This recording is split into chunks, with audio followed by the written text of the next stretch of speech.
Bom dia, meus amados, a graça e a paz do Senhor. Eu sou o pastor Rômulo Pereira, da Igreja Batista Palavra da Graça, e hoje nós vamos estudar os Atos dos Apóstolos, capítulo 11, verso 23, que nos diz: Este, ali chegando e vendo a graça de Deus, ficou alegre e os animou a permanecerem fiéis ao Senhor de todo o coração. Bom, meus amados, o Barnabé foi enviado pelos apóstolos de Jerusalém a Antioquia para trabalhar, para edificar, para auxiliar as pessoas que vinham se convertendo nessa cidade, Antioquia.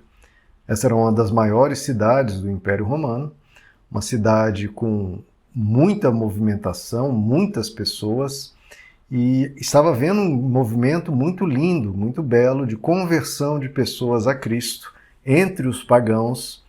E Barnabé foi enviado porque ele conhecia a cultura, conhecia a língua, conhecia, enfim, a cidade de Antioquia. Bom, primeiro que ele vê a graça de Deus operando. O que é a graça de Deus, né, queridos? É esse favor, essa ação imerecida de nossa parte que Deus oferece ao ser humano, oferece por amor essa ação de salvar, de resgatar, de transformar pecadores, de tirar o coração de pedra e colocar um coração de carne. Esse é o maior milagre que pode haver. As pessoas ficam espantadas, né, quando veem uma cura física, mas uma cura espiritual, que é a principal, que concede não meramente alguns anos de vida a mais, mas infinitos anos de vida a mais. Porque uma cura de um problema no coração, por exemplo, a pessoa é curada, mas 10 anos, 20 anos depois, enfim, ela vai partir. Agora, uma cura espiritual é uma cura para todo sempre. A pessoa realmente entra para a eternidade. Bom, e essa é a graça de Deus, e Barnabé presencia isso e se alegra com isso. Mas, quando nós vemos a graça de Deus operando e salvando pessoas, isso tudo é muito lindo, queridos, mas até aí isso é essencial, mas não é o bastante. Porque quantas vezes nós vemos pessoas iniciando a sua caminhada com Cristo, começando super bem, mas a pessoa depois de um tempo se perde, se desvia, abandona. Então esse é um dos principais pontos aqui. O texto nos diz que ele os animou a permanecerem fiéis ao Senhor de todo o coração. Porque esse é o grande desafio, porque a conversão, Deus opera, tem uma visitação, tem um transbordar no coração da pessoa, a pessoa se emociona, a pessoa fica emotiva, a pessoa se quebranta, ela muitas vezes chora, ela se arrepende. Só que isso, queridos, não é para ficar só ali, isso tem que ser um estilo de vida, isso tem que ser uma transformação para o todo do ser e para todo sempre. Porque o que adianta toda essa emoção se depois de 1 ano, ou 2 ou 3, enfim, a pessoa depois perde aquele ânimo, perde aquela alegria e se afasta.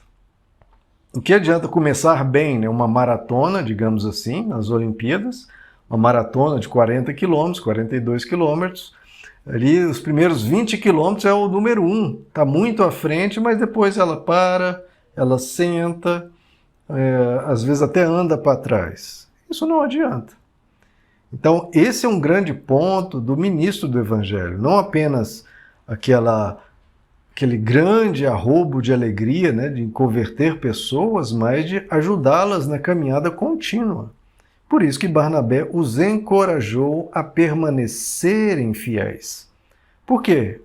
Porque as pessoas vão passar por muitas tribulações ao longo da caminhada cristã.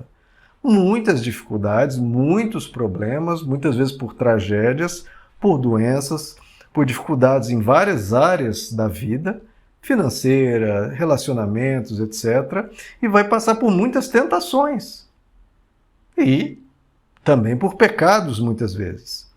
Então, Barnabé, com essa unção de Deus, procurou fortalecê-los para enfrentar tudo o que viria e perseverar.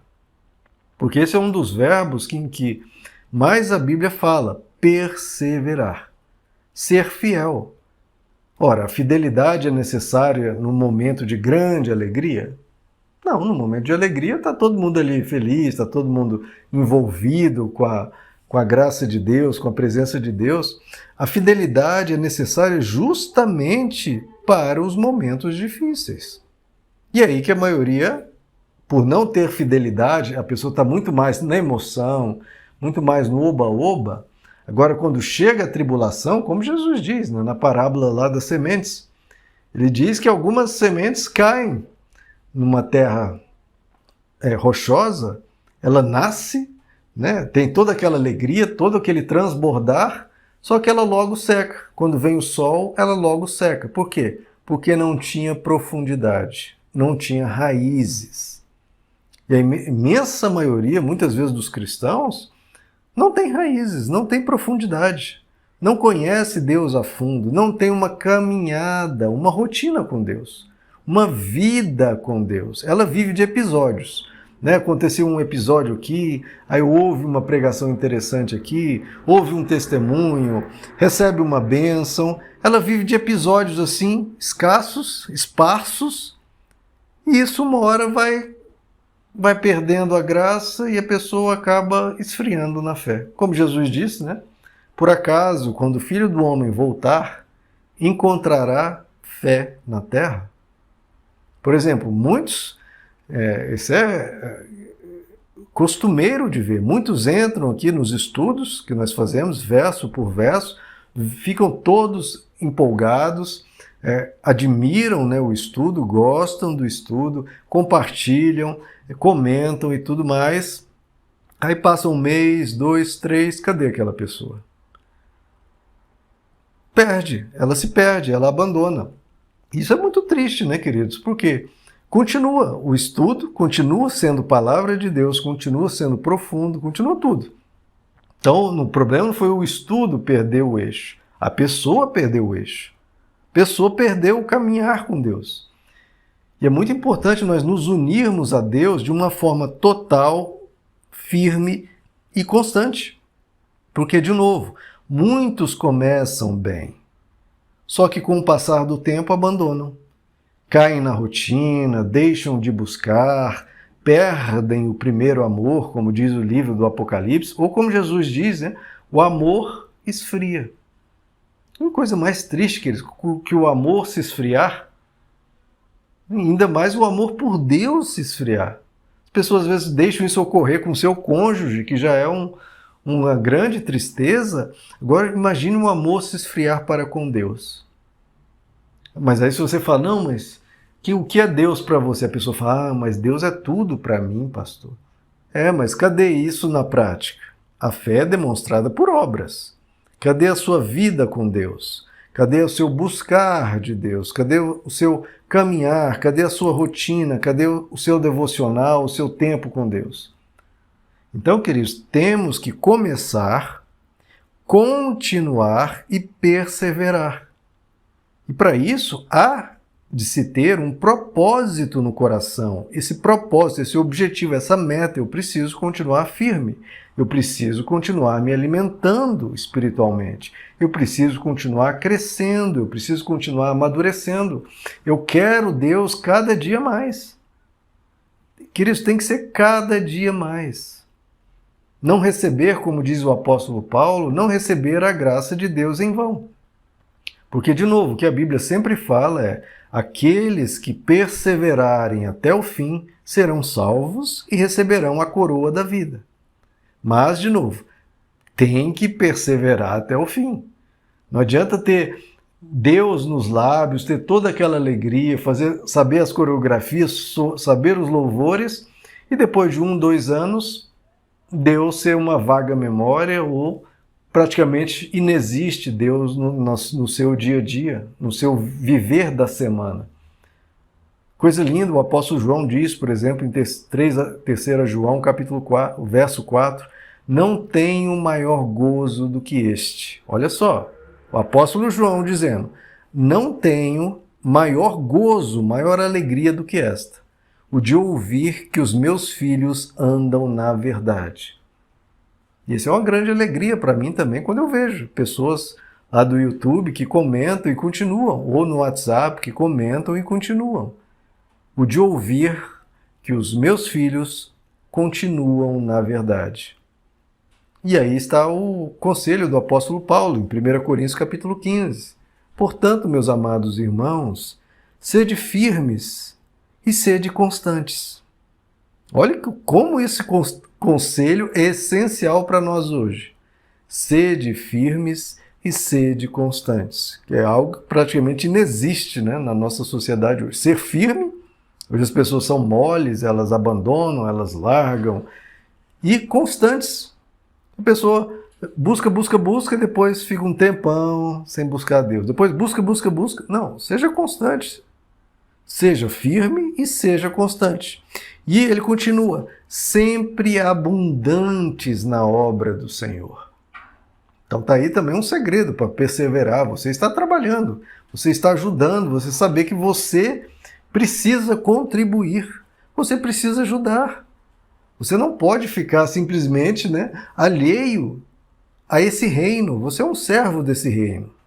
Você é um ministro de Deus, um embaixador de Cristo na terra. Se você o conhece, você tem que participar.